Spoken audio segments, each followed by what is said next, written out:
Hey, no matter who you are, I know one of two things is true about you.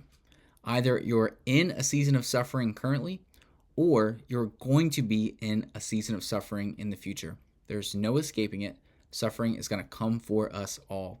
And so, no matter which camp you find yourself in today, I hope that you'll be edified and encouraged by this conversation I'm about to have with Brittany Lee Allen.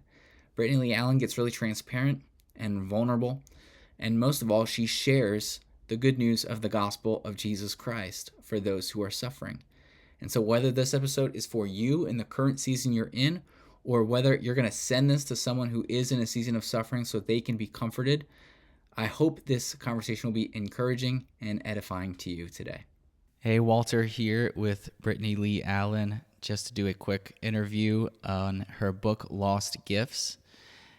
Brittany Lee Allen is a blogger, author, mom, all of the above, and I'm excited to have her on because her book, Lost Gifts, was one of my favorite books of 2025. I even hesitate to say favorite because it's clear that Brittany is a gifted writer and she's careful in the way that she uses her words. It's a very challenging topic. And so before we dive in, I just want to give a quick warning to the listener. While Brittany's book was one of my favorites, she deals with the topic of miscarriage and recurrent pregnancy loss. That's not everyone's story, but if that's your story or if that's a story of someone that's near to you, I understand that that may be a very sensitive topic. And while she writes in a way that is honoring of her own experience and is honoring of the Lord, just want to give you a little warning that we're going to talk about things that may be really challenging for you to hear. And so exercise wisdom, exercise self-awareness. Hey, am I in the kind of season in my suffering where hearing a conversation like this is going to be edifying and building up to me? If it is, hey, go ahead and listen. And if you have someone suffering in your life, this might just be the very conversation you need to hear to equip you to walk beside others in their suffering. But if not, I just want to encourage you, bring your suffering to the Lord. This may not be the right resource for you at this time. Revisit it when you're able. If you're not in the right headspace, I just want to encourage you, don't feel guilty about shutting this off if it's not going to be edifying or encouraging to you. So with that said, I would just like to turn it over to Brittany. Brittany, would you please tell us, how did you come to faith in Christ? What's your spiritual background? Yeah, so I'll try to keep it short. It's kind of a long testimony, but I kind of have to start from the beginning. So I did not grow up in a Christian home. I grew up in a very secular home, but we were pretty happy as a secular family. I was really close to my parents, but when I was about 8, my dad had an affair and left us for another woman. And my whole world was just like flipped upside down because my mom, the betrayal just like hit her so hard and she did not handle it well. She turned to drugs and alcohol. And we eventually kind of ended up in this place where she like wasn't holding down a job. She was a drug addict. I was seeing her get beat up all the time. It was like she was dating a man that, you know, was not a safe man. And so there was a lot of domestic violence. She was in and out of jail. And my dad had abandoned us. And so I was very much neglected, just emotionally, physically, like we were very poor. I sometimes didn't know what I was going to eat. So it was a very traumatic childhood. And so that really spurred me on. And some other things that happened to me during that time really spurred me down a bad path of like promiscuity and chasing after my sin. Um, and when I was 21, the Lord graciously saved me alone in my bedroom. So yeah, it's kind of crazy. I had been going to a church because the guy I was dating wanted me to go to church, even though he was definitely not a believer. Um, but he wanted me to go to church. And so I had heard this like kind of, it was very much like an altar call type of church. Like, you come to Jesus and you'll be happy. And so I remember praying like 3 nights in a row in my bedroom, like, Lord, I just want to, or like, God, I just want to be happy. Like, please save me. And I just really thought I needed salvation from like my depression. Hmm. Um, and what I needed was salvation from my sin. Yeah. And so on that fourth night, like it was like I saw my sin, the veil was lifted. Looking back, it feels so much like an out of body experience. Like it just was such a crazy thing. Like just seeing my sin and then also just like his grace pouring over me. And like my worldview changed. Like I literally went to bed with joy and woke up and my worldview was different. Like Wow. I was convicted of cussing and the way I dressed and like just all of these things. And I loved Jesus. Like I just was, yeah, it was amazing. And so ever since then, I've just been following after the Lord. And so I was 21 and I'm 36 now. So yeah. Wow, 15 years of the Lord's faithfulness in your life. That's so Yeah. encouraging. Oh, that's so encouraging. Um, Now, what does day to day look like for you now? Yeah. So I'm a stay-at-home mom and I homeschool. My youngest is only 3, so he just kind of tags along. And obviously homemaker, and my husband works from home, which is wonderful. So we have really good family life, I feel like. And I'm grateful for that. And then in the margins, which are very few, I somehow managed to write. So yeah, I'm an author, obviously. And yeah, that's kind of how I spend my days. Oh, that's so encouraging. We will not be diving into the topic of homeschooling and homeschooling philosophies and all that. We may do that at a later time, but for now, we're just going to leave it at that.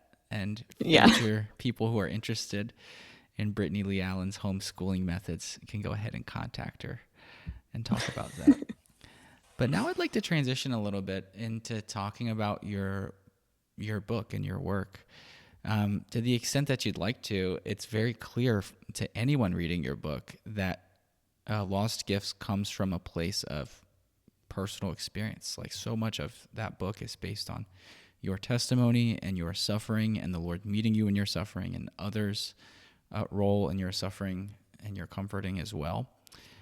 Would you like to share just like from a high level what your experience was that led you to write Lost Gifts? Yeah. So when we started trying for a family, my husband and I very much expected that I would struggle with conceiving. I don't know why. I just Hmm. did not have rose-colored glasses about this experience. Hmm. Um, and we actually got pregnant right away, which was shocking. But then at 9.5 weeks, we lost Hmm. our baby. Well, and it's kind of confusing because it may have been twins. Hmm. So, around like 6 weeks, we had some experiences that very much seemed like miscarriage. We went in, and based off of the ultrasound, there was like one baby that's heartbeat was like solid. And then there were some other things that they were like, "We think that you lost a twin." Hmm. And what happens there is like it's so early that a lot of times it kind of like absorbs into the Hmm. body. So it's hard to know for sure. So anyway, we kind of had that hard situation, and then we went on to lose the second baby at 9.5 weeks. And then so that's always kind of confusing. And that's one thing about miscarriage is it's very confusing. Yeah. It's a confusing experience. But so that was the first loss. And then we had our second loss. So that was in June of 2017. And then we had our second loss in October that same year, Wow. on my husband's birthday, which was really horrible and hard. Um, and then our third loss was basically a year later, that next June, and it was on Father's Day. So it was really, really painful. Hmm. So we lost 3 babies in a year. And yeah, I can't remember like when I started wanting to write this book. I had multiple ideas. I got rejected like 3 times, before a publisher finally was, like, ready to take the risk, and so, yeah, I'm really grateful. I think I had this idea. Hmm. This specific idea was one of my first ideas, like, the idea of looking at different gifts in the Yeah. suffering. But I tried to go the easy route at first and, like, do, like, a devotional, Oh yeah. because that felt Classic. easier to me. Yeah. Yeah.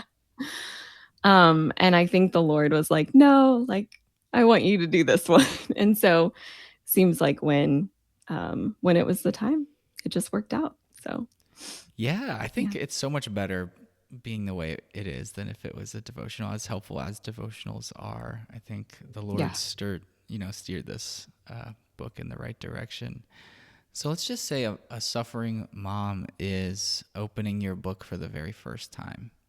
What do you want her to feel? Like, what do you want the experience of specifically a mother, um, a mother of a lost child, to to be?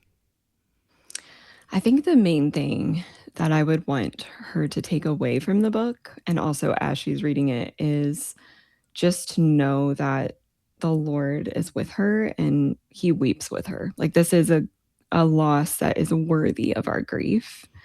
And it's something he grieves too, because he, even though he's sovereign over death, like, he grieves the brokenness of this world. And miscarriage is certainly included in that. And so I'm just, yeah, I think I would want her to know that the Lord grieves this loss with her. I think that's one distinctive trait of your book and just your thought and your writing on this issue is there can be a temptation among some, and I'm really hesitant to say something is like explicitly wrong or explicitly right in this area because everyone suffers differently. And there are certainly wrong ways to suffer, but I'm not yet sure that this is a wrong way. But there is a tendency among some to minimize the loss of a baby early in the pregnancy, Yeah. and that comes out in your book that you value every signal baby the Lord has given you as a not only a pregnancy, but a baby. Mhm. And the loss of a pregnancy is the loss of a baby. And I think that as I was reading it as a pastor, that was one of my bigger takeaways is to see the suffering of those who have lost a pregnancy. It's not a way of downplaying the loss of a child, the loss of a baby. And so I don't know. Do you have any thoughts on that? Does that stir up anything in you that you'd like to share and bounce off of? I mean, I'm glad you took that away because that was something I really fought to show, and was intentional about. Um, and I wanted to do so in a gentle way. Like, I hope that that came across, like, that I wasn't Yeah. just, like, yelling at everyone. Because a lot of it was like, I would say things before I experienced it that Mm-hmm. were, diminishing to the life in a Mm-hmm. womb or in the womb, and so, like, it was eye-opening to me, but that also gave me grace for those who did say things that they didn't realize were diminishing to the life in the womb. So, yeah, it's interesting, like, wanting to correct and encourage a better, way to talk about miscarriage, Yeah. but also, like, having a humility to know, like, people are not trying to be mean, and they're not, and then also, like, I did that, so, yeah, I don't really have much to add, but I'm glad that came through. Yeah, it came through really strong, especially like, as Christians who believe life begins at conception. It's like, well, one implication of that is we believe that when a woman is pregnant, that life is a baby. Yeah.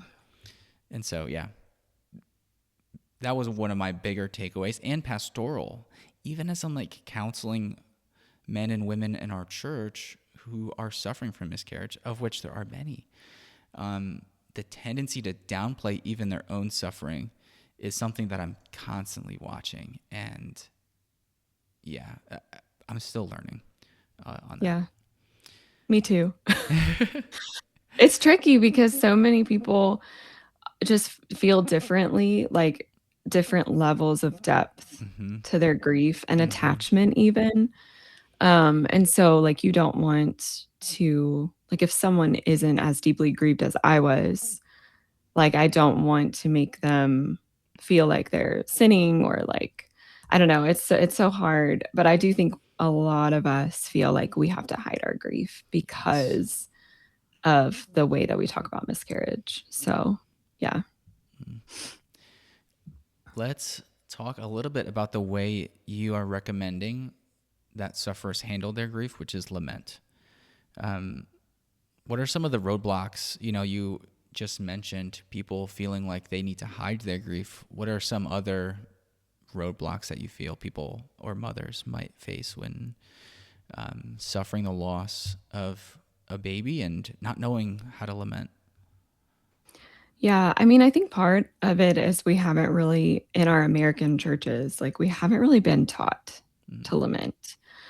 Um, I think we are so adverse to suffering, which I mean, obviously nobody wants to suffer, but like we don't I don't know. I think we just kind of want to like put band-aids on and like just be like, let's just leave that over there and not really dig deeply into that or push um like think more deeply about it. But I don't know.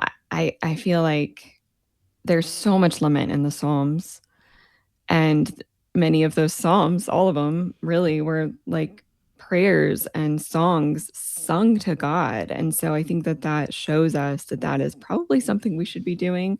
Especially there's a lot of them that are like people of God together, Yeah. like communally, lamenting. So I think it's the lack of it in our churches. I think yeah, just also the culture and, the way that the culture talks about miscarriage, can make us feel like we can't, like, again, like, we have to hide our grief. Mm-hmm. I'm trying to think of what else I said in my book. It's been so long since I've read it. But yeah, I also think we just kinda have, like, this modern day stoicism, in a lot of our churches of, like, just rejoice always. Like, no, like we don't want to talk about these hard things. Yeah. I don't Mm-hmm. know if you remember anything else I Yeah. said. I mean, it's fair enough. Rejoice and yet sorrowful and yet always rejoicing, and Mhm. not neglecting the one for the sake of the other, and yet embracing um, great sorrow and somehow trusting the Lord to bring you joy. I'm reading a book right now called Seasons of Sorrow by Tim Challies. And in it, Mm. he's talking about how even in the midst of him grieving his son, he is experiencing unexplainable bouts of joy. Well, there's a difference between unexplainable bouts of joy and very explainable, bouts of joy that would come from great circumstances in the world. And the Lord is not expecting us to be happy all the time when we are experiencing great suffering and tragedy. And yet, He's given us means by which we take our suffering and bring it where it belongs, to His feet. And one thing I Right. really appreciated about your book is the guided laments that you have at the end of every chapter.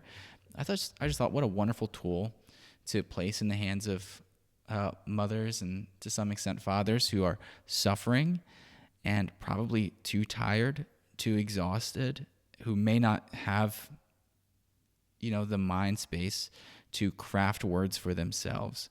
I just found your words and the words of the Psalms to be wonderful, especially for that mom who's like, I don't even know what to pray. Well, Mhm. here it is. Like, so I'm curious, was that a little bit of the heartbeat behind you putting those guided laments in the books? Was that you? Was that the publisher being like, hey, you should write this in? Or did Lord put that on your heart? Yeah, I think it was a little bit of both, because I was so blessed to have an editor who had also gone through recurrent miscarriage before she had her kids. Wow. And I think she was just such a like it was like this book is a team effort because she was so influential. And so I think that it may have been her idea first about adding that in. Um, but then when I was like, okay, like I love that. I what I did is I took Psalms, like I looked through my Bible in the Psalms and found all the places where I had written my little notes or prayers to God and like during that season or like highlighted. And I used those specific Psalms that encouraged or comforted me and then just prayed them back to the Lord for the reader. And that very much was, I think, for both of us, my editor and I, like just, these women or men who are reading this, like it would be so helpful for them to be able to like have it like not just have that there because they're struggling to know what to pray, but also like modeling it for them so that they can go on Mhm. to do that with other parts of scripture. Yeah. Yeah, I think that's so encouraging. And even the bit about using it as a model and forming your own. That's one thing that stood out to me from the book. It can be really easy to make excuses for sufferers. Like, oh, since you're suffering, you don't need to like read the Bible or be in the Word or anything like that. And so it was surprising to me when I opened your book and saw a chapter on the gift of God's Word in the midst of suffering. And so I'm curious, like, what led you to that direction? What led you to wanting to include a chapter on basically the Bible and the good news of the gospel? Yeah. I mean, I was just thinking about Psalm 119:92, where it says, like, if your law had not been my delight, I would have perished in my affliction. Um, and I was also thinking about how the Lord had so readied my heart the years prior Mhm. by causing me to just like savor his word. I would spend like hours because I didn't have kids.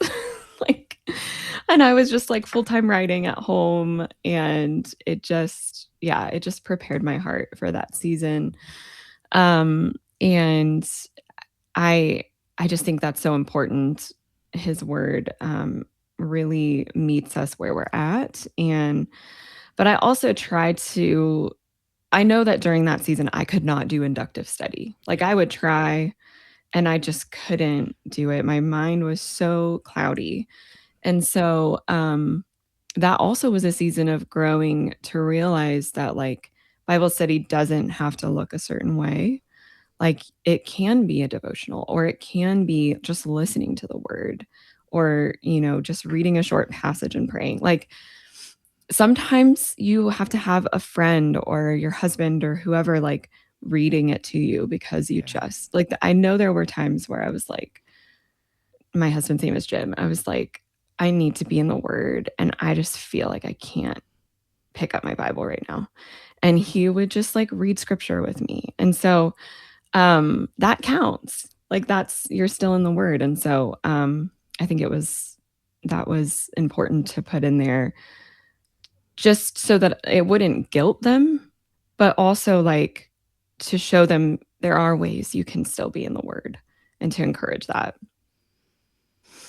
Yeah, it's so encouraging seeing the word not only as something to check off your list and a habit to keep up, but like the source of our life, basically. Like, hey, if I don't stay tethered to the word, I don't know if I'm how I'm going to make it through this. Yeah. And a place of almost desperation, like going to the word as a way of saying, hey, I don't have the power to do this on my own. I need strength from somewhere else. That strength is going to come from the word of God. That's where I'm going to draw it from. Even if all I'm doing here is laying on the couch and someone else is reading it to me and it doesn't feel like it's being absorbed in any way, I'm just going to trust that the Lord is using it, even if I can't see it. And like, that's what faith is. You Mm. know, that the measure of our faith is when I don't see the fruit, when I don't necessarily understand how this is benefiting me, I'm going to trust that the Lord is faithful. Um, And yeah, I love that. I love the way that you emphasize God's word. You emphasize the sovereignty of God in your book. Just so encouraging. Now, Mm. let's just say you're talking to a young person, a young woman, a young man who maybe is married, maybe isn't, and they're picking up your book for the first time, right? They're not necessarily in your target audience, but they may be more of the kind of person who might be listening to this podcast or watching this video. What would you want them to be, or what would you want their takeaway to be from Lost Gifts? Oh man. I mean, I would hope. Oh, so we actually have a lot of college students in our congregation in our church, and they're meeting each other, they're getting married, like they're very much in that stage. And I've thought about how I want them to know, like, hopefully they won't experience Mm-hmm. what I've experienced and what my husband experienced. But if they do, I would love for Lost Gifts to equip them to be ready to know that God is with them and the importance of his word and the importance of lament and how that is, makes our communion with God greater in our suffering. And like, so I guess, yeah, and also it would prepare them for their friends because likely every woman's going to know someone who has miscarried, Yeah. whether it be someone close to us or somebody that is an acquaintance. Like, and so I think it's important to know how to handle these situations and these types of suffering. Um, I feel like because of it being about recurrent loss as well, there is a sense, and I don't know if you felt this way too, but there is a sense that I think some people who are experiencing infertility might glean some help from it. It also could be hard to read because Mm-hmm. obviously there's a lot about pregnancy. But if that is something that, they read it and they have a friend who is experiencing infertility, I would hope they also would be able to understand what they're feeling in not having a baby, like, and longing for that as well. So, yeah. I don't know if that answers your question. No, that definitely answers the question. And there's certainly things to glean from this book about any kind of suffering. There's a lot that's specific to miscarriage and recurrent pregnancy loss, but there's also a lot that's applicable to pretty much any kind of suffering. And I think it was D.A. Carson who said that suffering is a when and not an if. Like, we will Mm, all suffer. And if you're not suffering right now, it is a great time for you to steel your spine and prepare your heart for when suffering will come. And even if you're not suffering, you do know someone who's so. I feel very confident that if you know more than a handful of people, you know someone who is suffering. Maybe not quite exactly like this, but in a way that's similar. yeah. So that's Lost Gifts, your first book. In some way, it might feel to you like a masterpiece, or like, hey, this is my life's work. It's kind of a big memoir esque book, but you've been writing for way longer than you've been, taking on Lost Gifts. Could you tell me a little bit? We're going to pivot now from this book specifically to your writing journey in general, because I've also found that to be very inspiring. Oh, yeah. I started writing when I guess it would be about it'll it's like been 12 and a half years or something. Because I started writing right when I got married, basically. My husband made my first blog. He's a web developer if anyone needs a web developer. No. But yeah, I'm so thankful for him. He like runs my website and everything. But yeah, it's funny because I did not like school. I hated writing class. I hated reading. I didn't read fiction until I was 30. I still feel shame about that. Um, and so I never would have dreamed that God would bring this out of my heart. But I remember being at my job back then and just like in between spreadsheets being like, like having these thoughts or these ideas and like writing them down on like a piece of paper or like a post-it note, and then like going back to my spreadsheet and then being like, oh, and then, and I just like, I don't know. So it started out as me studying the Bible, and I was so unbelievably obnoxious. And I was sending group texts to all my friends about my Bible study and like what I learned and being like, what did you guys learn today? And it was so obnoxious. Like they were very sweet. But there were like two people who came back, like texted me, and they were like, you have a gift for writing. And I was like, what? Like, Wow. that's crazy. Okay. And so one of them was one of my mentors, and she just really encouraged me to keep pursuing it. And so it really started out as Instagram and then starting the blog. And then that just, grew from there as different editors asked me to write for their websites. And then I started submitting, and yeah, that's kind of how it started. And then now I'm an author. So yeah. So, what was the length of time between like, hey, I've started writing, to Lost Gifts is out into the world? Or like maybe first writing Oh, contract, you could say. yeah. Oh man, when did I start writing it? It's all a blur. Um, Oh, sorry. I mean from the first time you were like, I would like to be a writer, yeah. till Lost Gifts. I mean, a I decade or more, mean, right? yeah. Yeah, like over 10 years for sure. Yeah. I can't the reason it's confusing is cuz I signed my contract a long time ago. Like it took forever for Lost Gifts to actually make it into the world. I think they had my manuscript for like a year before they published it. It may have been a year and a half. So, anyway, yeah, over a decade. Yeah. So that maybe that's some encouragement out there for young aspiring authors who are like, why can't I be published? I've been doing this for 18 whole months, and for some Yeah. reason no one wants to publish my book. It's like, hey, It's persevere. okay. Yeah, yeah, be comforted. Like even folks who have been published, it takes a long, long time. But I'm Yeah. curious, like what resources have been helpful to you on your writing journey? Where have you drawn your inspiration? All that stuff. Yeah, I think Tim Challies, he's been so inspiring and also so gracious in like sharing my work. Hmm. So he's definitely one. And then the only resource that I really, really loved was the book Write Better by Andrew T. LePew. I don't know if I'm saying that right. But it's such a good book. His theology differs. I think he's egalitarian or something. So like don't get your theology from him. But um the like information about craft and writing was just like so good. So that was probably the only resource that came to mind.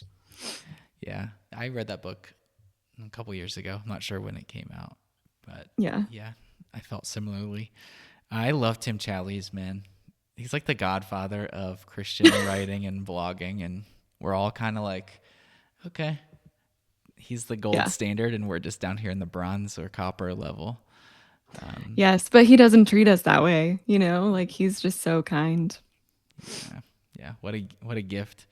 Um, and so, yeah, what advice would you give to that younger author who's like maybe they've been rejected once or twice, or maybe a few times, and they're like, should I throw in the towel? Should I stop? Is this the Lord closing this door for me? Or one who's even just starting out? Yeah. So for the person starting out, I would say go to Substack immediately because that's where it's at right now. But if you don't want to do Substack, definitely start a blog and write consistently for a few months before you start submitting other places. I think if it is what God has called you to, you'll be surprised how He'll bring people to your writing Mm. who want to have you write for their website or whatever. Um, I also would just say, like, to write not what you think is going to get you follows or, likes or whatever, but to write what God truly is placing on your heart. And to be prayerful about that. I also think in the beginning of my writing journey, or probably about almost all the way until I started writing Lost Gifts, um, I just really wrote very much like, here's the truth, and, you know, take it or leave it. And I still write truth, but I've really focused on beautifying it and like just drawing the reader in more instead of just like saying the thing, like showing instead of telling.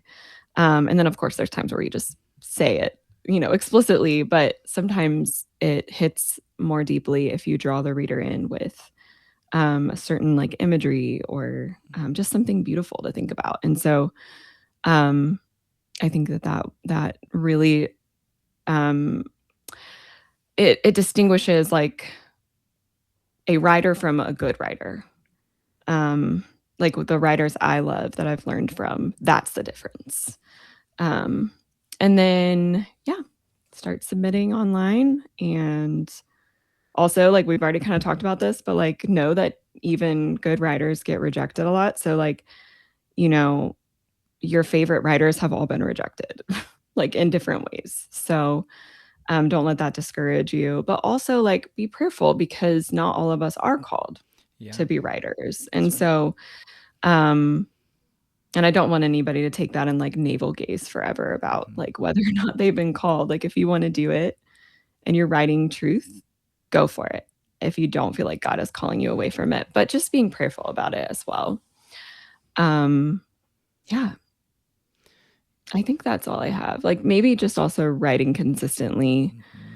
for a few years before trying to be traditionally published because they want to see publishers want to see that you have built a reading, but also or a readership, but also that you're actually in it. Like I have people in my life who have asked me like, "Hey, like can you help me with getting published?" And they have never written a single thing in their entire life. And I'm like, "It's not that you don't have talent, it's that they're not going to consider you when you haven't been doing this, Like you haven't put in the work." So, yeah. All right, that's writer's coaching hour from Brittany Lee Allen. We're not charging you anything for that. Sorry Um, that was long. no, that was great. That was great. I think there's going to be a lot of writers that need to hear exactly what you shared. Now I wanted to just ask like a question from me. I've been following you on social media for quite a while. I don't know when I started following you, but probably in 2020 ish. And I've always been surprised by what you are willing and up for sharing on social media. By nature, I'm like such a private person. Like you'll be lucky to know like what I ate for breakfast this morning by what I've posted on social media. And I've admired the way that you are able to very, very honestly share hard things that are going on in your life. Um, and so I'm curious, like, how do you decide what you ought to share about, what you aren't going to share about? What's between you and the Lord? What is a fit for public consumption? Like that, I think that's a distinctive of the way you approach your writing and social media that many others, including myself, could learn from. Yeah. I think God has created us all so differently. And for whatever reason, he created me to not be scared to say things that I think are important that other people might shy away from.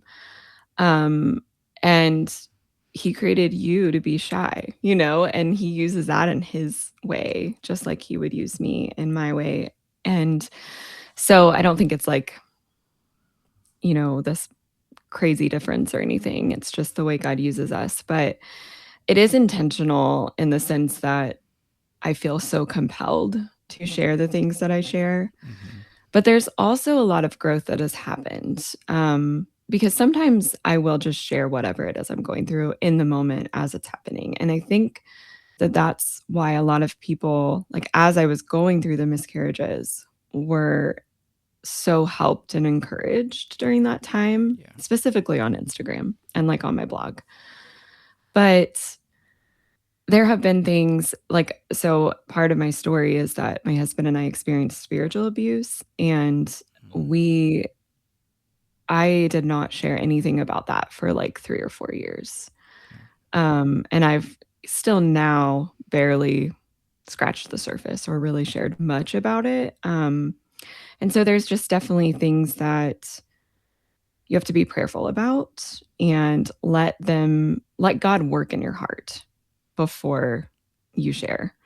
And so I think I've grown in maturity in that way as well. So yeah, I don't know. I think it's there's also still a lot of like things that like my friends know about me that I would never share, like politics. Like it's just not something I'm called to. Mm-hmm. And but my friends know, like my close friends know where I stand. And so just being prayerful and discerning about what the Lord is really compelling us to share about. Yeah, that's good. Seeking the Lord in it and recognizing we're all different. But I do admire the way you're able to very boldly share, like, hey, this is what's going on in my heart, my life. Um, that's a mark of the way you show up on in public that I think is very admirable without Hmm. like crossing the line, not, I can't remember. Maybe there are like Instagram stories you delete or whatever. You're like, maybe I shouldn't have posted that. But like, I don't know. I haven't sensed you oversharing or crossing the line of something that's inappropriate. Um, and that I think is something we could all learn a little bit from. Hmm. Thank you. Yeah. So, Lost Gifts is your first book, and you're one of those authors where within like a year of your first book actually being released, forget about when you actually sign the contracts or whatever, your second book is coming out soon. Do you want to talk a little bit about your next work and anything else you might have coming down the pipeline? Yeah. I am so excited about so it's called Free to Weep and it's called sorry, the subtitle is Finding the Courage to Grieve and Embracing the God Who Heals. And in that book, I go into 10 really tough questions that we wrestle with as Christians. Things like, is weakness shameful? Are depression and anxiety always rooted in sin? Um, is it a sin to be downcast? Or am I not suffering well if I'm downcast or depressed? So, yeah, just like a lot of those kind of tough questions. Am I alone in my grief Mm-hmm. or in my suffering? And so, but I answer the questions by looking at Jesus's life and the way that he suffered. And I'm just so excited for people to get this in their hands because it's there's story in it, but it's very theological. And I'm very grateful for that. Just the discernment that the Lord gave me there and the way that he grew me through it. Like this book came from a lot of wrestling. Like I would come to so many of the chapters and then God would have me go through something Mm-hmm. that directly related to me having to answer that question for myself Yeah. and go to scripture. So it's like these words are hard won. And I think the book is better for it. So there's that. And then there might be something else that I can't share about yet because it could get rejected. It So, could. Okay, but hopefully well, not. So, but if it goes through, then I will be writing another book while I'm releasing a book. So you could potentially be on a streak. I don't know why I do this, but anyway, we'll Um, see. so book number 2, Free to Weep. Hey, that's a good word for you though. Like as you're writing, you're seeing how much you need these things. Like even now in the season leading up to the book launch, this might be a good time for you. This is just my pastoral 2 cents, but like dwell in that book in the next couple months. The Yeah. Lord might reveal something that you really need to read, not only to send out in the world, but for yourself and your own life in this. Um, and so, yeah, Free to Weep coming out from Moody. Is that right? Yes. And it's available for pre-order. You can get it on all the websites that you would expect. That's so exciting. Look at this. 2 books, going from 0 to 2 in 2 years. And then who knows about number 3? We'll Maybe see. it'll get rejected and we'll just have a funny thing to look back on, but maybe it won't. We don't know. Well, I wouldn't be me if I didn't ask you about what you're reading. Like, I'm curious, like, what's on your shelf? What are some of your favorites from 2025? Yeah, I love these questions. Favorites from 2025. My favorite book I read was A Bit of Earth by Andrea Burke. I don't know if you've read that one, but it is so good and so beautiful. And I'm a gardener, so like I read it all year. Like every time I would come to a new season, I would read that part of the season, and so I Oh, would be like literally like fighting my like diseases on my flowers for like hours, like stripping leaves because I'm trying to save my flowers. And then I'd go and I'd read a book about diseases in the garden, and then she would relate it to something theological in our heart, and I was just like, yes, like crying. Like it was so beautiful. um but anyway, so that was my favorite. And then I also, for a fiction fave, I'm like every other woman in the world. I'm reading the Emma M. Lyon oh, series. Patsy too. So Yeah. yeah, so good. It's so good. Oh, Does she nice. like it? She has read book one and she Okay. liked it. She's actually reading book two or something right now. And she was like, should I buy all the books in the series? But then she realized there's going to be 24 and we probably don't have shelf space for 24 books. So she's doing Kindle Unlimited for now. And then we'll figure out how she's going to read the last 16 or whatever. So yeah, all that to say, Patsy is loving Emma M. Lyon. So good. It's actually okay. Here's a social media engagement trick. If you post about the book Emma M. Lyon on your Instagram story, you will get like 30 women going, "Oh, I love that book!" And in your Instagram DMs, Patsy taught me that trick earlier this week. That's so funny. So you are a gardener. What do you like? So now it's January. You're probably not growing too much. What do you grow like during the warm times? Oh, I am a flower gardener, so I grow some vegetables, but I do cut flowers. So if you go back and look at my Instagram, you'll see them. Like, how do you not know this if you follow me? No. Yeah. Um, I mean, you're a guy, you're probably like flowers, okay. That is Um, 100% true because Patsy and I garden, but I've kind of like no flowers, only things we can eat. oh yes. So Yeah, we so I'm are the literal opposite. opposites. Yeah. Yeah. Every year my husband's like, "We don't have room for more. We can't do more." And I'm like, "Are you sure?" But yeah, I grow all kinds of beautiful flowers. And sometimes I start in January because I Mhm. for spring flowers, you got to start really early. So I might be starting soon, but um growing things indoors. But yeah, I love it. Okay. Well, we can talk more later about cut flowers and why anyone would ever grow something they can't eat. But we'll figure that out at a later time. What are you reading anything right now? Like what's on your shelf this minute that you're like, I'm just in the middle of this book. You don't need to have a full-fledged review or anything. Yeah, so right now I'm reading A Place for You by Kendra Dole, and I'm probably about halfway through and I really like it. But yeah, I don't have a full-fledged thoughts on it, but it's pretty good so far. Okay. What's the premise of the book? So it's about women in the church and how there's a place for us, but she's also like very solid theologically.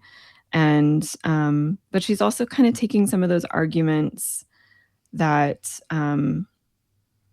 I don't know, like with gender roles, there are some things that we've taken too far. And so she's kind of confronting some of those things while also holding to complementarian theology. And so I think it's been really good so far. And it kind of just how there a lot of women feel like there's not a place for us in the church, especially those of us who want to teach. Um, and she's really showing that there, even though we, aren't going to be pastors, and I don't want to be a pastor, like, no, thank you. But like, there are places for us to teach. And so, yeah, I think it's really good and a needed message. That's like the only nonfiction book I'm reading right now. So, All right. Well, and thanks then for Emma M. Lyon. and MM line. Yeah, you've got plenty, uh, depending on where you are in that series. All right. Well, Anything else you want to share about related to either lost gifts, which you've got coming down the pipeline, or anything you're like, I don't want to end this interview regretting that I didn't say this thing or share this thing with the world? This probably isn't what you're looking for, but I am going to share it anyway. Um, I think that everyone should go pre-order my friend's book. Can I tell you Yes, the book I'm of excited course. about? Okay, so well, first of all, I have 2 books that I'm excited about that I'm looking forward to. My first is my friend's book, Created to Play by Brianna Lambert. If you don't follow her, you should. So it's like a book about hobbies, and I don't have to actually read it because I like read the whole thing and helped her edit it. But it's so good, and so I'm really excited for her to release her first book. And then another book I'm excited about is Habits of Resistance by Elizabeth Woodson. I don't know if you've heard of that one, but I'm excited about that one too. So All it reminded me right. of my Bible study leader because she was like talking about resist your resistance. So like when you are like, oh, I don't really want to do my Bible study, or like I don't want to do this, like resist that resistance and just like do it. Mm, So anyway, I love that. I had those down to share, so I wanted to share them. Yes, yes, of course. Well, yeah, go ahead and pre-order those books, but especially pre-order Free to Weep, coming out later this year, later this spring. I'm excited for it to come out and to get it in my hands and read it for myself. And I just wanted to thank you for coming on and being willing to share a little bit of your story, the ups and downs of suffering. And I hope our interview here is useful, not just in entertaining us, but in um, comforting and encouraging those who are suffering. So, Brittany, Yeah, thank you me for too. your time. And to the listener, read more, read better for God's glory.